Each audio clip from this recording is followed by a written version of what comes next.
Stroke হওয়ার পর হাসপাতালে নেয়ার আগে আপনি কি করবেন এবং কি করবেন না। আপনার পরিবারের বা আত্মীয়স্বজনের বা বন্ধু বান্ধবের কারো স্ট্রোক হলো, অর্থাৎ মুখের একটি অংশ ঝুলে পড়লো, হাত অবশ হয়ে গেল বা কথা জড়িয়ে যাচ্ছে, আপনি কি করবেন? তৎক্ষণাৎ আপনি রোগীকে মানসিকভাবে সাপোর্ট দিবেন, ঘাবড়ে যাবেন না। আপনি হসপিটালে নেয়ার জন্য অ্যাম্বুলেন্স কল করবেন অথবা রোগীকে শুয়ে নেয়ার জন্য কোনো ট্রান্সপোর্টের ব্যবস্থা করবেন। আপনি রোগীকে তৎক্ষণাৎ শুয়ে দিবেন এবং মাথার দিকটা 30 ডিগ্রি উঁচু রাখবেন। যাদের বমির ঝুঁকি থাকে বা অজ্ঞান হয়ে যাওয়ার ঝুঁকি থাকে তাদের জন্য এটা খুবই ইম্পর্টেন্ট। আপনি রোগীকে এক পাশে কাত করে রাখবেন যদি রোগী অজ্ঞান থাকে। কারণ হচ্ছে বমি বা লালা তার শ্বাসনালীতে চলে গিয়ে রোগীর মৃত্যু ঘটতে পারে। তাহলে অবশ্যই তাকে রেস্টিং পজিশন বা একদিকে কাত করে রাখতে হবে। রোগীর কখন স্ট্রোক করেছে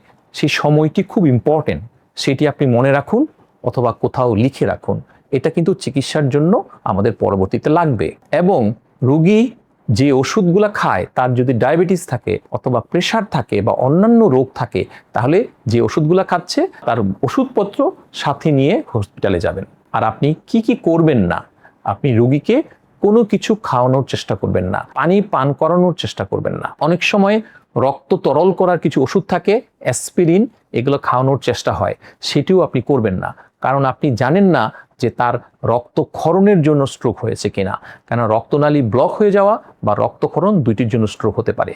এবং সিটি স্ক্যান করা ছাড়া কখনোই আমরা রক্ত তরল করার ওষুধ বা অ্যাসপিরিন দেয়া হয় না। আপনি রোগীকে কখনো জোর করে বসানোর চেষ্টা করবেন না বা হাঁটানোর চেষ্টা করবেন না। আপনি রোগীকে তেল মালিশ, পানি পড়া বা কবিরাজি ঝাড়ফুঁক অথবা পানি দিয়ে দেওয়া শরীরে বা মুখের মধ্যে তা করতে যাবেন না। এতে আপনার রোগীর ক্ষতিই হবে এবং সময় নষ্ট হবে। আমরা জানি যে ব্রেইন ইজ টাইম।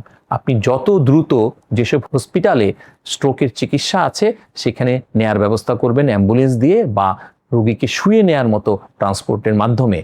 কারণ দ্রুত হসপিটালে গিয়ে চিকিৎসা শুরু করলে আমরা মস্তিষ্কের কোষগুলোকে বাঁচাতে পারবো। আর এভাবেই চিকিৎসা শুরু করতে হবে, দ্রুত চিকিৎসা করতে হবে স্ট্রোকের জন্য। ধন্যবাদ সবাইকে।